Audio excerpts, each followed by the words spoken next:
எமோஷனில் நீங்கள் வந்து அந்த ப்ரொமோஷனை மறைக்கல தெரியுமாண்ணே? 19th மட்டும் நீங்கள் மறைக்கவே இல்லைண்ணே. சரி, எப்போ கையை விட வச்சுங்க. சூப்பர்ண்ணே.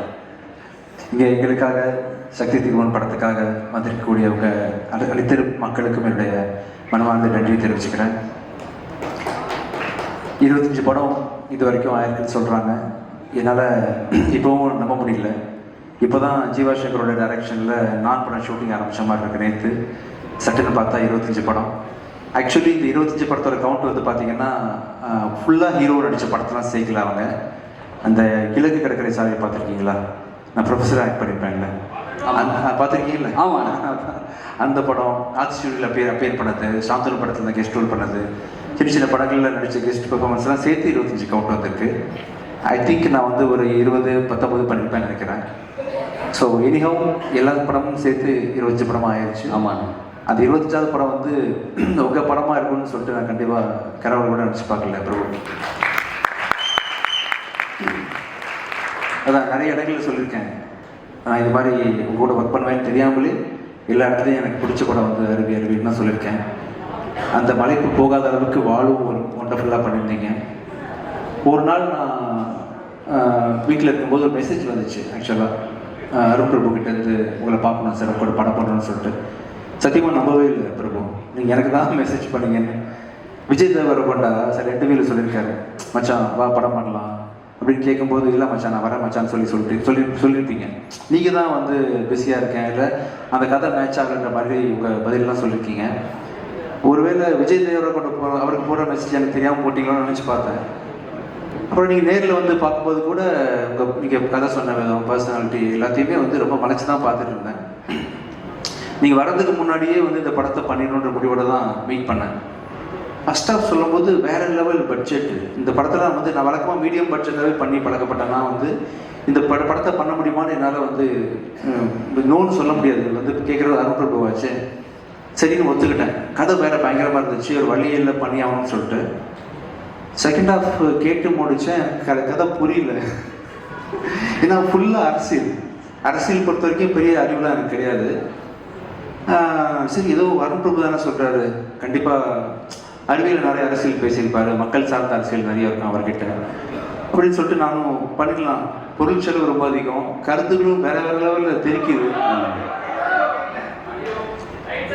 ஓகே ஓகேவா? இப்போ வேற மைக் மாத்திரலாமா? இது ஓகேவா? ஏதோ கேபிள் கட் ஆகி போட்டு பாருங்க. ஓகேவா? இப்பதான் வரல, கொஞ்ச நேரத்துக்கு முன்னாடி இருந்து வரலையா? இப்போ 1 2 3 1. ஓகே, அது மட்டும் சரி. ஹலோ, கேபிள் வரலையா? 1 2 1 2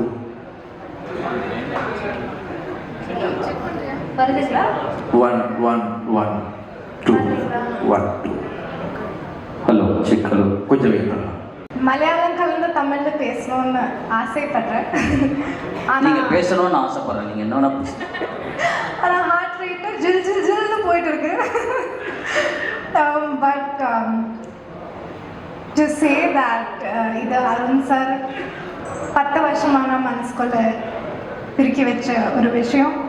இது விஜய் சார் 25 இயர்ஸ் ஆகிட்டு பில்ட் பண்ணியிருக்க ஒரு லெகசி. இது ஒவ்வொரு காஸ்டும் க்ரூவும் வருஷங்களால் பில்ட் பண்ணிய ஒரு எக்ஸ்பர்டீஸ், கிராஃப்ட் பண்ணிட்டு இருக்கிற பர்ஃபெக்ட் பண்ணிட்டு இருக்கிற கிராஃப்ட். ஷெல்லி சார் ஆயாலும் எவ்ரி சிங்கிள் ஏடி, மற்ற ஏடிஸ், உன் லைட்டிங், உன் கேரவான் அண்ணா வர. So every single person in this room is more deserving to stand on the stage than me. I want to acknowledge that, and I want to thank all of you for this opportunity. Thank you so much. Thank you so much. Thank you. Rani, what do you have to say?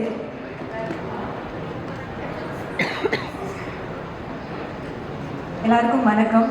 நான் இங்கே இருக்கிறதுலே ரொம்ப ரொம்ப ரொம்ப நன்றி படுறேன். நான் சின்ன role தான் பண்ணியிருக்கேன், ஆனால் என்னையும் ஒரு ஆர்டிஸ்டாக மதிச்சு இங்கே கூப்பிட்டதுக்கு ரொம்ப நன்றி எல்லாருக்கும். விஜய் சார், உங்களோட மியூசிக் வந்து வளரும்போது லைஃப்பில் ரொம்ப ரொம்ப டிஃப்ரெண்ட்டான தருணங்களுக்கு சவுண்ட் ட்ராக்காக இருந்திருக்கு. உங்களோட படம் வந்து கூட என்டர்டெயினும் பண்ணியிருக்கு, இன்ஸ்பயரும் பண்ணியிருக்கு. அப்படி இருக்கும்போது உங்களோட 25th படத்தில் ஒரு சின்ன ரோல் பண்ணதுக்கு எனக்கு ரொம்ப ரொம்ப ரொம்ப நன்றியாக இருக்குது. Thank you for having me. அதில் பேசின விஷயங்களை நான் மறுபடியும் பேச விரும்பலை. அதே நேரத்தில் நான் கவர் பண்ணணும்னு நினச்ச நிறைய விஷயங்கள், எனக்கு மட்டும் தெரியும்னு நினச்ச நிறைய விஷயங்கள் இன்னைக்கு இந்த அரங்கில் இருக்கிற நிறைய பேருக்கு தெரிஞ்சிருக்கு. எல்லாரும் அதை தான் வந்து பேசியிருக்காங்க. அப்போ விஜய் ஆண்டனி எத்தனை பேர் சம்பாதிச்சிருக்காரு, அவர் வந்து என்ன ஹைட்டை வந்து ரீச் பண்ணியிருக்காரு அப்படிங்கிறது வந்து நீங்கள் எல்லாரும் பேசுனதை வச்சே நான் வந்து தெரிஞ்சுக்கிட்டேன். 2-3 விஷயங்கள் மட்டும் சொல்லிக்கிறேன். ஒன்று, நான் வந்து ஒரு மருத்துவராக இருந்தாலும் நான் இண்டஸ்ட்ரிக்கு வர்றதுக்கு முதல் காரணம் விஜய் ஆண்டனி. ஸோ எங்களுக்குள்ள நட்பு எந்த அளவுக்கு ஒரு ஸ்ட்ராங்காக இருந்துச்சுன்னா என் மேலே அவர் ஒரு நம்பிக்கை வச்சுருப்பாரு. அவர் சொன்னதை நான் சீரியஸாக எடுத்திருப்பேங்கிறது நீங்கள் யோசிக்கலாம். 2வது, நம்மளாம் சின்ன வயசில் இருக்கும்போது படங்கள், கதைகள், பாட புஸ்தகங்கள் இது எல்லாத்துலேயும் சொல்லித்தராங்க. பொய் சொல்லக்கூடாது, மற்றவங்களை ஏமாற்றக்கூடாது, நீங்கள் வந்து எல்லாருக்கும் நல்லது நினைக்கணும், திருடக்கூடாது அப்படின்ட்டு. இதெல்லாம் நம்ம வந்து வளரும்போது நம்ம கடந்து வர்ற பல விஷயங்கள்னால, சில நேரங்களில் சந்தர்ப்ப சூழ்நிலைகளால், சில நேரங்களில் சரியாக வளர்க்கப்படாததுனால இந்த தப்புகளெல்லாம் நம்மளே செஞ்சிடுறோம். இன்னைக்கு நம்ம வளர்ந்து நிற்கும் போது நம்மளை சுற்றி இருந்து பார்க்கும்போது என்னடா எவனை பார்த்தாலும் ஏதாச்சும் ஒன்று பண்ணி வச்சிருக்கான், யார்கிட்ட பேசுறதுக்குமே பயமா இருக்கு அப்படின்னு நினைக்கிற இந்த உலகத்துல சின்ன வயசுல எப்படி வளரணும்னு சொல்லி கொடுத்தாங்களோ அதே மாதிரி வளர்ந்து நிற்கிற ஒரு ஆள் விஜய் ஆண்டனி.